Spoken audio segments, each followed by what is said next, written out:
আমার কাছে মনে হইতেছে যে আমরা পাওয়ার প্লে ভালোভাবে ইউজ করতে পারি নাই, অনেকগুলো উইকেট হারাইছে আর ওইটা আমরা ওভারকাম করতে পারি নাই।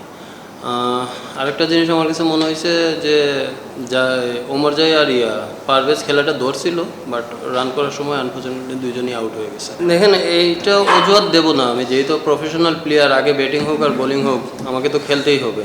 এখন আমি আগে বোলিং পাইলাম না, আমার তো আমি ব্যাটিং করবো না, তো ওইটা কোনো অজুহাত দেওয়া আমি মনে করি না ঠিক হবে। যেহেতু প্রফেশনাল প্লেয়ার আমার সব জায়গায় মানায় নিতে হবে। বাট আমার কাছে একটাই জিনিস মনে হইতেছে যে আমরা পাওয়ার প্লে ইউজ করতে পারি না। আর বোলিংয়ের ক্ষেত্রে মনে হচ্ছে যে 2-3টা ওভার আমরা 20 ওভারের মধ্যে 2-3টা ওভার আমাদের একটা বড় রান হয়ে যাচ্ছে, এখান থেকে আমাদের খেলা হাতছাড়া হয়ে যাচ্ছে আর কি।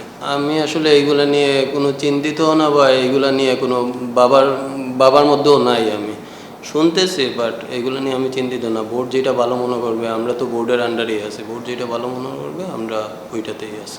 মানে একটা ওয়ার্ল্ড কাপের মতো একটা ইভেন্টের আগে এরকম একটা টুর্নামেন্ট আমাদের জন্য অনেক হেল্পফুল হবে আমি মনে করি।